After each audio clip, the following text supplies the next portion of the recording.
In firefighting and public safety, reliability is key. For over 20 years, the Fire Store has equipped first responders with trusted gear featuring brands like MSA Carnes for helmets and Seek for thermal imaging cameras. Stay prepared. Visit thefirestore.com today. Fire Facilities manufactures steel live fire training towers, customized to meet your training needs. Check us out at FDIC or learn more at firefacilities.com.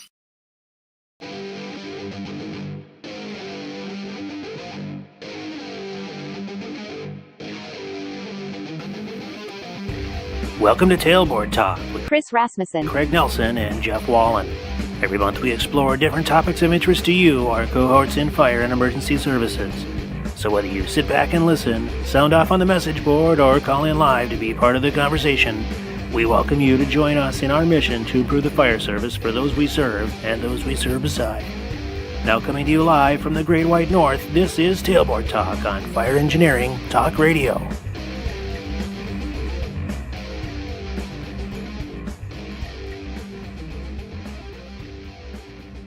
Hey, welcome to Tailboard Talk for March 21st, 2025. This is Jeff. This is Craig. Chris. Chris. Hello. Chris.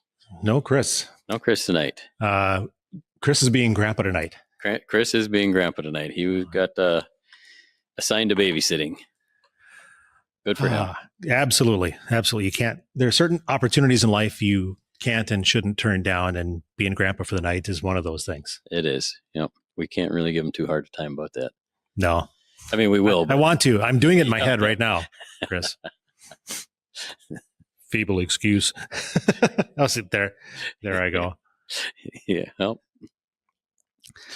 Nice. I think the problem is the weather is turning and it's getting nicer out there. So yeah, we got to do our old guy segment here. Standard check in there. Oh yeah. Well, the knee's hurting. I think we got a storm moving in here this weekend. I do have to say, this is some of the craziest stuff we've seen here. I don't know how many people see this anywhere else, but we went from 66 degrees yesterday down to just above single digits this morning. So in like a 12-hour period, it was, 40, 50 degrees in temperature difference. Yeah, and that's after getting off of a cold snap a couple of weeks ago where we didn't get above zero for 2.5 weeks. Yeah. Yeah, it's crazy. And then we're talking about the possibility of a blizzard coming through this weekend over St. Patty's Day. So we're recording this early. Yep. And we have the St. Patty's Day on Saturday, and we do, the firefighters always march in that. That's always a great event, fun to be a part of. And at least where we're at, it's either really warm or really cold. And this year it looks like it's going to be really cold. And so we typically then march in our turnout gear. If it's really cold, if it's warm out, we march in Class A's. But so that's the plan for Saturday. But Friday, it's going to be 67 is what they're predicting for the high. I mean, almost 70 degrees. And then we're going to drop down and have a blizzard snowstorm on Saturday. Yes, it's supposed to be one of those bomb cyclones that will be coming through. The ultimate storm. One of the weather forecasters said that the pressure differential is going to be equivalent to a Category 2 hurricane coming through, which only happens once or twice a year over the winter in this part of the country. And they don't normally talk about it in those terms, but that's how powerful the system is going to be. And it's just a matter of where exactly it tracks as to who's going to get nailed by it. Wow. It's going to be cold marching. Yeah. So when I'm available for the St. Patty's Day parade, I'm usually playing bagpipes with the local bagpipe band. And at below freezing, the bagpipes really don't appreciate being out in the weather. It's hard enough to do in warm weather. Yep. Woodwind instrument, might have synthetic reeds and stuff in it, but you're blowing warm, moist air into a cold environment. And what happens inside your car when you do that and you don't have the defroster on? That's what's happening inside this bag when you're trying to blow air through these reeds. And the best hope you can have is to keep playing. Don't stop playing. Don't stop playing. Don't stop playing. Because if you stop playing for a very short period of time, everything freezes up and you're just done. And half the time, by the time you're done with the parade like that, you're half done. And we're lucky if half the people in the band can still make noise and make it sound like bagpipes anymore, which could be a blessing or a curse, depending on your opinion. But And this particular parade route has a downtown track that it ends up in downtown Fargo, but it starts in Moorhead, goes across an expanse with a bridge and an open air area, which actually makes it a bit worse because you get a fair amount of people at the beginning of the parade, and then this lull of kind of nobody around till you can get back to a main street, and then a ton of people to the end. Yep. And if that's what's happening inside the thing, and you're supposed to use your fingers and the pads of your fingers to close on the instrument to make the noise, by the end, you're as frozen as your instrument is. Cause you got everything. You got people who've got holes cut in their gloves to try to get just the pads of the fingers, and using medical gloves to try to make the seal. So you got some kind of barrier so your skin doesn't freeze when it gets that cold. It's really the pits. I remember one of the cold years I was marching with our honor guard up front and carrying a flag and I had those thin white gloves on. Oh yeah. And my hands, it's one of the times my hands have hurt the most in my life from being that cold. That was just miserable. I suppose they make fancy winter white gloves for doing something like that. For they probably do, but we didn't have them. Why would we need those? Exactly. Why would we be outside when it's snowing and blowing out? That makes a lot of sense. I think St. Patty's Day should be moved 2 months ahead into the schedule, really. It should, yeah. I don't know who set this date. Even 2 weeks would probably help a little bit. It would make a tremendous difference, yeah. Crazy. Yep. So that's kind of what we've been dealing with up here. And then getting into red flag warnings, too. Yeah. Now, we've had some 40 to 60 mile an hour winds, and as our snow is melting, all the grass and our vegetation is still dormant and highly flammable as it starts to dry out and the snow goes away. Yeah, especially in those tall grass areas where things aren't mowed down, but they're no longer green. So they're just ripe. As soon as something starts, it just takes a run through that. And sometimes in the non-traditional wildlife areas where you're facing that problem. One of the folks from the Minnesota Department of Natural Resources, the DNR office, ended up coming in today and just visiting. And they're not normally working here in Minnesota to get equipment ready until they get into April. But everything is so dry and clear and warm this year that 2 weeks ago, they started putting all the skid units in the back of the pickups and putting all the units together. But the problem is they don't have enough warm temperature controlled storage for all of that. They don't, because most of the summer you don't need that. So so that they're putting these units in service because they're actually having fires breaking out during this. But at night they have to winterize all the equipment that they've put together that has to stay outside. So now they have to put in antifreeze and drain small lines and stuff. So they're not breaking equipment overnight till the next day when they might need it again. Well, and a lot of it is planned. They have a schedule for the annual refresher. Excuse me. So they have an annual refresher scheduled, and I'm guessing their annual refresher is still a month away. So starting in the next week or two. Yeah. So then your season's starting ahead of your refresher. Your refresher is when you bring all your folks in and get them ready for the next season. So it's throwing everything a little bit off. And for those of you that don't get snow, for us that have snow, we have a period where from snow melt till everything greens up, till we get some rains and stuff greens up. That's our fire period. So some places kind of have almost a year-round fire hazard or fire danger these days. We just have kind of, primarily for us, it's that spring and the fall. And right now, when you kick it in that much earlier, it's just that much longer too. Yeah. Things aren't going to green up till it warms up and it starts raining, and typically it doesn't happen until April, May. Yeah. Everybody's got trials and tribulations. Yeah. When we were getting ready for the show, we were, speaking of things that are just abnormal this year, we were looking at some of the announcements that came out. We're not even a week past the announcement coming out that the National Fire Academy has closed down effective immediately. Some people place that date between 5 days ago and 7 days ago, depending on when the news came out. It's not really clear, and closed until further notice while they're under review. And we thought it'd be a good opportunity to talk about the National Fire Academy, talk about our experiences, talk about the value of that, and just reflect on a couple things that are interesting about the current situation. By the time this airs, the situation may be different. More details might be out there. It's hard to say, but we've got one of our members who is assigned to a class, is supposed to be leaving in 2 weeks to go to that class, has the ticket purchased, of course, because it has to be purchased within so many days. And not only is it's pretty clear they won't be going to the class, probably, because it's maybe hard to spool everybody up in a short period of time to reattend. But we don't know what the status is on the airfare, because at the moment that's on the member who gets reimbursed by the academy directly. No idea if reimbursement will be coming down the road. And there have been, at least for our department, there are 2 people with upcoming trips planned, and neither of them have received any official communications from FEMA or from the National Fire Academy. So when it appears that when they were shut down, they were completely shut down.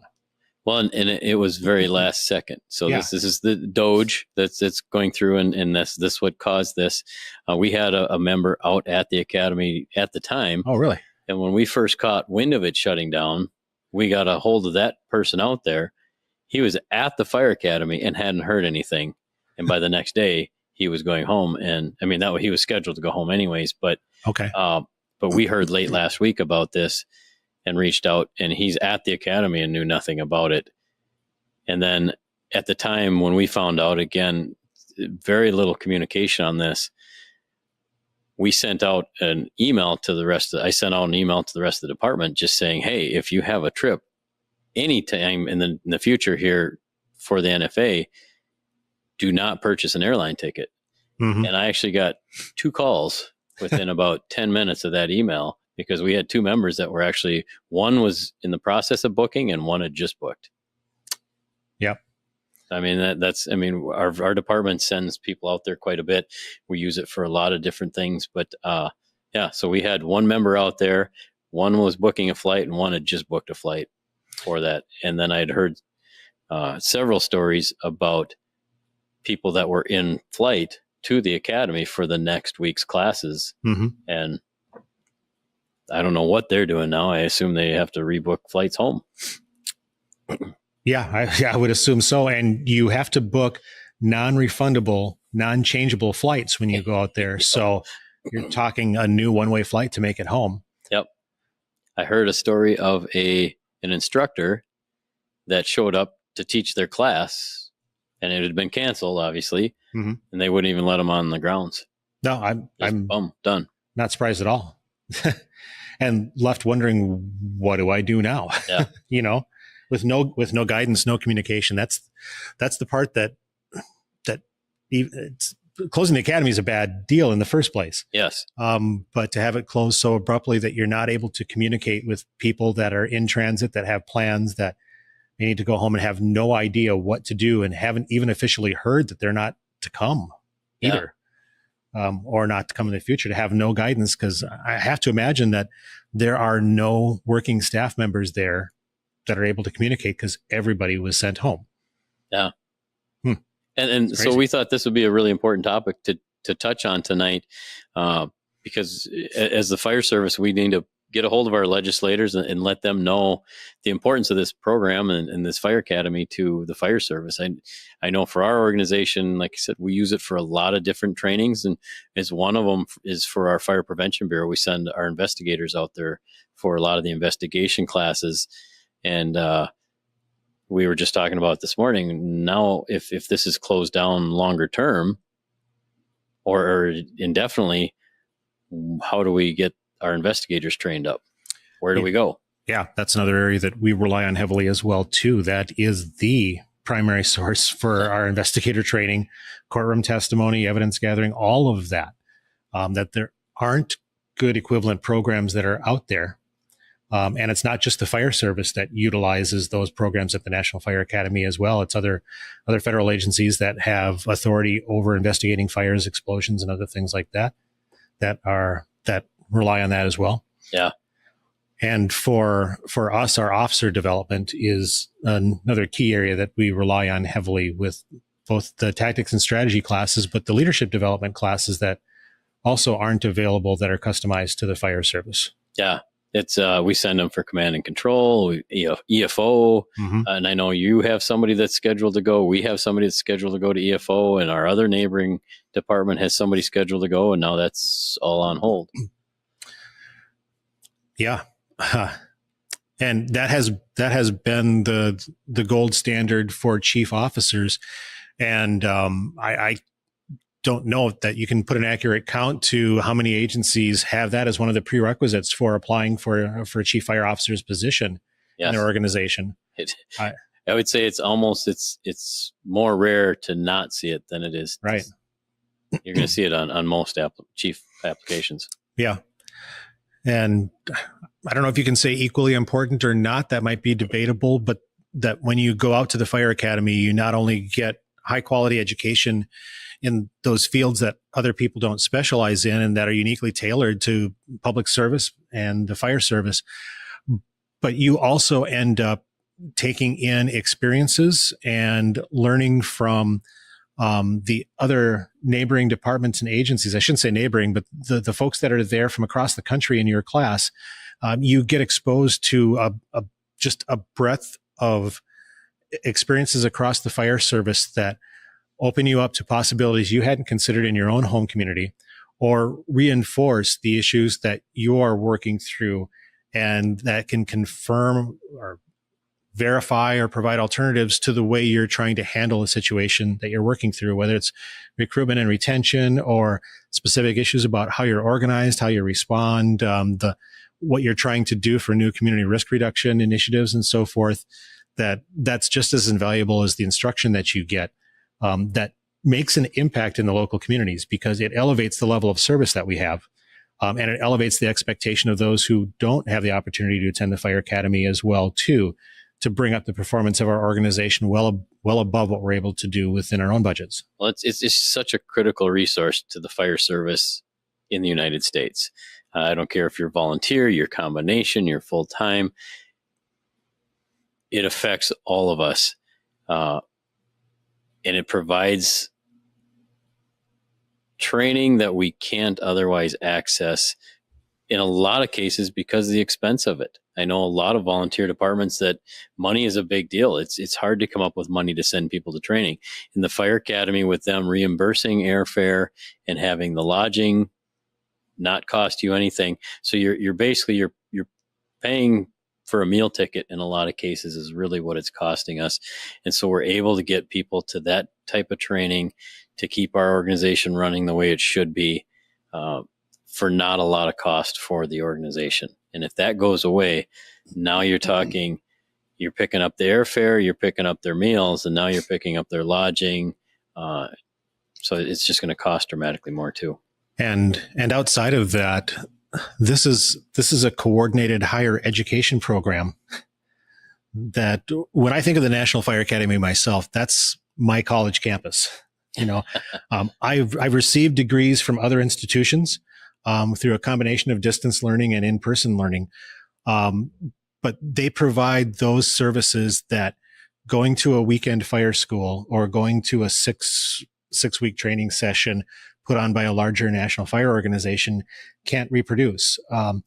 The cost of staying in a hotel room versus staying in dormitory style lodging on a former college campus that's laid out like a college campus, means you're living basically, Yep. the facilities at the fire academy are no hotel. No. You are there to learn. You are there to get one night of sleep and get back to class again, but you're there to focus on the studies and the interactions that you're having there. And it's impossible for other organizations to reproduce that. So that's a benefit that simply won't be there otherwise if it's not done in this fashion. Yeah. I can say, I'm trying to bring some personal experiences to this. When I was going through the executive fire officer program, when I went through the 4-course series, one of them was on really evaluating the fire problem in your community, addressing what the risks are and intervention strategies to try to intervene before people have an issue. And for me, it changed my perspective on what our fire problem was in my city. by going through the process of gathering data and consulting with the other folks in the room in a standardized process and comparing that against the national fire problems data. And I honestly was amazed to discover that our fire problem in our city was similar to the national fire problem. And for a lot of people will laugh. A lot of people might not believe me when I say that. How could you not know ahead of time? Until you dig into your data, you don't realize that, oh my gosh, because we're a smaller city, you don't see, it takes years and years of seeing the data, so to speak, to correlate to what happens in a year on a national basis where you can see this is the problem. And once you see your percentages of calls and fire causes and fire deaths and then compare them to a national trend, you realize, for us anyways, that the picture was the same. And I would have sworn up and down that our picture was different. And it wasn't because of a lack of wanting to know. I thought I knew what our fire program was. I thought I knew instinctively because I'm living that. I'm working there. I go on the calls. I see what's happening. But it taught a new way to explore what the issue is and see it from outside of the day-to-day job or the shift-to-shift job that I was doing, and realizing, my goodness, there's a whole different set of problems going on here that I was aware of. And even if we were trying to approach them from a prevention standpoint in the other way, we would have failed miserably because we weren't addressing the real issues that we had. And that impact has made a difference in Moorhead with where we target programs, and it had made a difference in our fire and death rates, where we had pretty regular fires that were occurring in certain types of occupancies for certain socioeconomic reasons. And we were able to go in and make surprisingly minor adjustments in terms of time and financial resources to dramatically cut down the instance of fires for people who were not well prepared to detect them and to escape them without becoming injured because of their life circumstances. And that has saved lives in our community, which is what the National Fire Academy was founded for. Back under President Nixon, if I'm not mistaken, after the first Fire in America report came out. America Burning.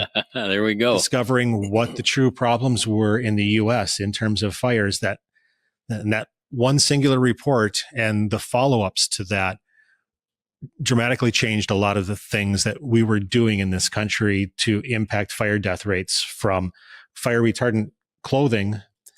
And I don't even know that fire retardant is the right word, but clothing that was not conducive to combustion. You know what I mean? So it's not clothing treated with chemicals, but choosing materials that don't burn readily for children when they're sleeping, being able to address fire detection, smoke detectors. The big push nationally for smoke detection came out of that report, to realize that there's a way that we can impact differences if people are aware that there's a problem and they have the opportunity to get out in the first place. That's the fire service Bible right there. Yes. America Burning.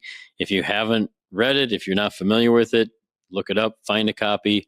It's worth taking a read through. What always amazes me is it was written many, many years ago. In the 1970s. 72, 70. Yeah. And you read it and you kind of go, that's still our problems today. So some of those have been addressed. Some of them have been dealt with. Some of them still exist today in a very similar way to what they were years ago. And that's the challenge to the fire service. That's why we exist. And I'm going to bring out the CRR, but community risk reduction. That's why we exist, is to protect our communities. And the best protection we can give them is proactive. Yes, we're there to do the reactive. We're there to respond. But if we can prevent the incident, that's far better for the community. Absolutely. And the citizens in it. Another thing is, you get me thinking about the Fire Academy, is the networking and the relationships you build out there, because you get to meet people from all over the United States that work in the fire service, from bigger communities, smaller communities, rural communities, metropolitan communities. And you get to visit with them and see what is life like in their department, their agency. And it gives you a lot of perspective on where your agency is at and what's going on with it. And I would guess most people are going to find that in some ways your agency is really doing well in a lot of things, but in some ways they could be better. And that's part of it, is that networking, building relationships, meeting people. that you can call, you can ask questions to years later. I went again, the EFO program. You said you spent years in that, at least a year long ago you did. I'm from the old school program, but 4 papers.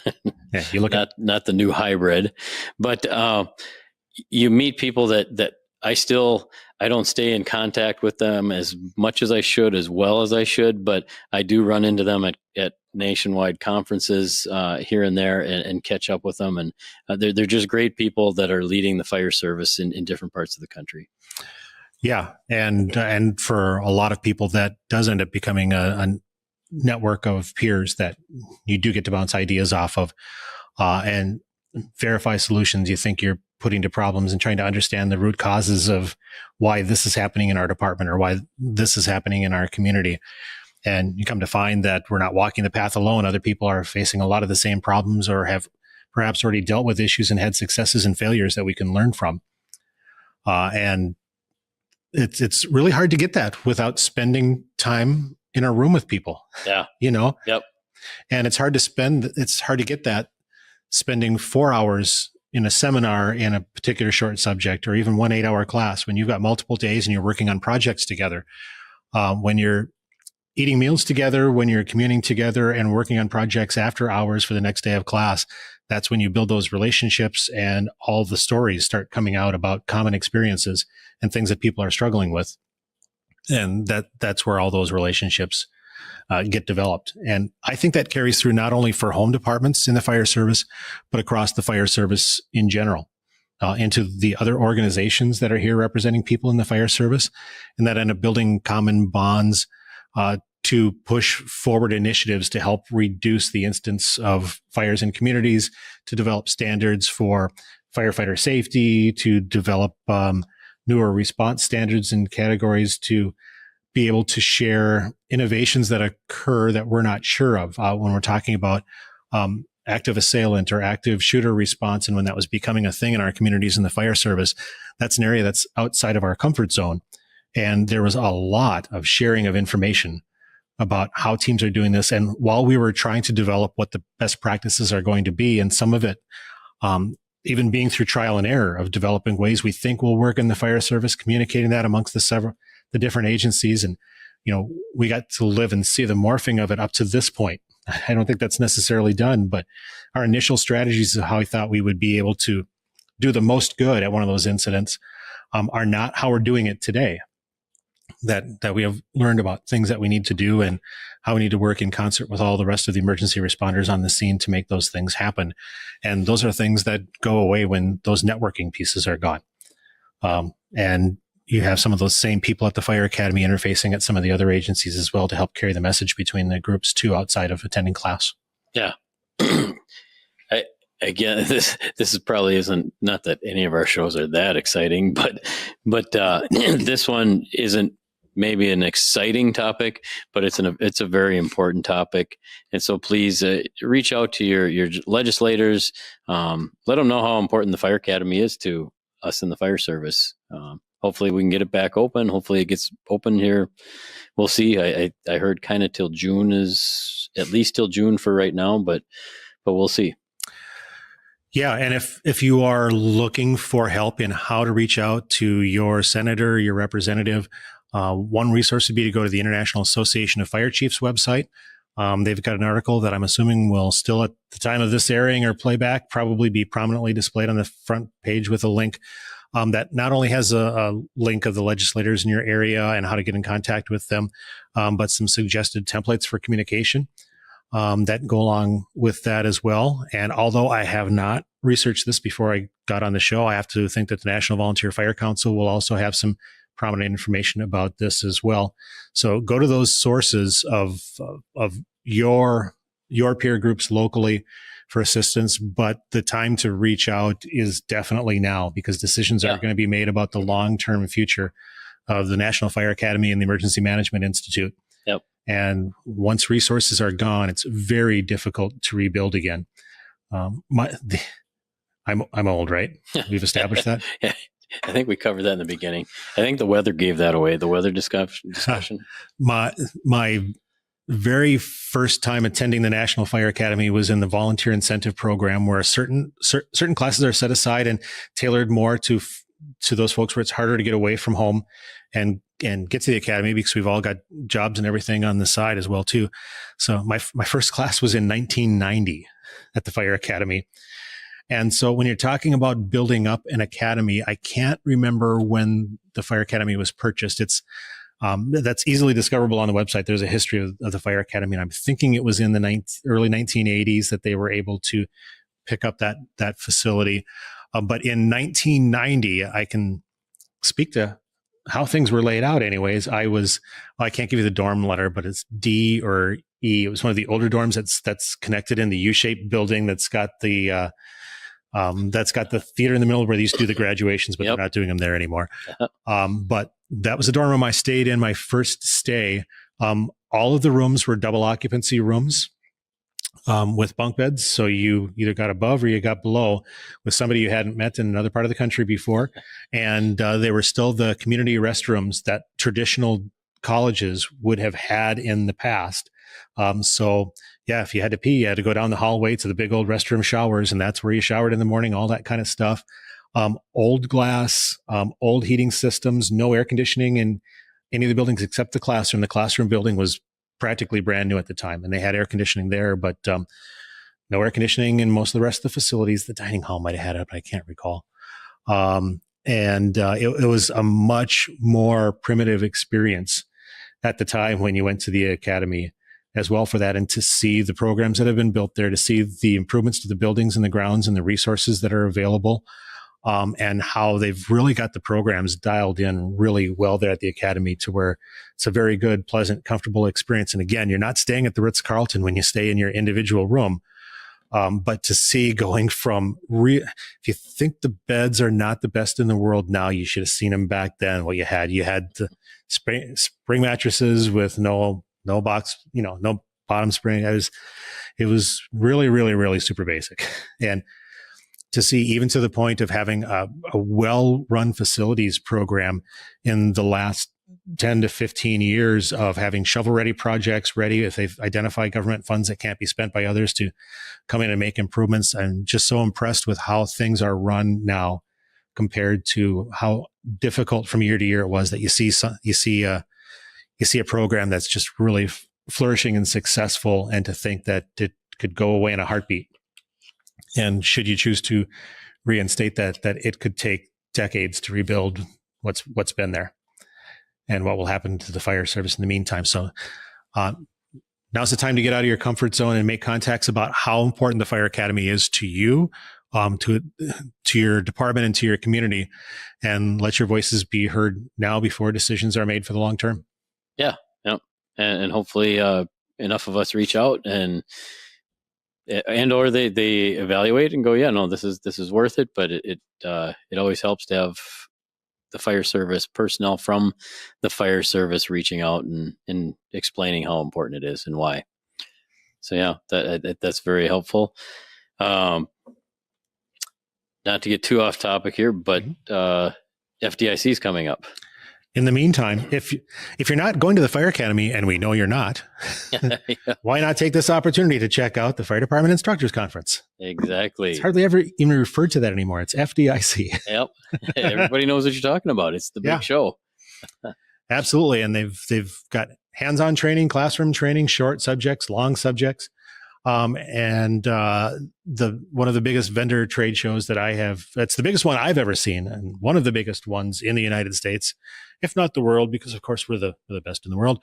But experiences that to just have to be taken in at least once in your fire service career. And if you've gone once, you'll want to go back again. I guarantee it. Yeah. Some of the best training you can find. It's conveniently located right in the center of the country. So it's a lot of people, it's a drivable trip. Yeah. We're very late on this. This is not good, but we're late on booking our folks that are going. Our folks just got booked this last week here. So yeah. And you're making arrangements to drive out there, right? Or are the numbers small enough that you're flying? Okay. We've had a history. If we've got enough people going, we'll load everybody up into a van and we'll take that 13-hour trip across the country to get there. Yeah, that's what we were hoping to do, but our neighboring departments weren't sending anybody, so it was awkward. So our folks are gonna end up flying because it's a little bit far for two people to drive. But anyways, they're looking forward to it, and we're looking forward to them bringing back what they see here and learn there. And can I say, nobody is paying for the promotional advertisement to go out to FDIC. I believe in it strongly enough that I can't resist hitting it every single show to say you need to be there. Well, it's like recharging your batteries on the fire service too. It makes you feel like you're just starting out again, being around all these people that are in the fire service. The energy, you go, you have a good time, you meet again, network and meet a lot of people, and come back recharged and ready to bring new things to your organization and move your organization forward. Very good. Well, get active, get involved, stay involved in the fire service. And this may not be the last opportunity to get involved and let your voice be heard about those programs and services that make a difference to your department, to yourself, and to your community. So be prepared to stay informed, be involved, and let your voice be heard for those things that are truly making a difference at home. Yeah. All right. All right. Be safe. Good night. Good night. In firefighting and public safety, reliability is key. For over 20 years, the Fire Store has equipped first responders with trusted gear featuring brands like MSA Carnes for helmets and Seek for thermal imaging cameras. Stay prepared. Visit thefirestore.com today. Fire Facilities manufacture steel live fire training towers, customized to meet your training needs. Check us out at FDIC or learn more at firefacilities.com.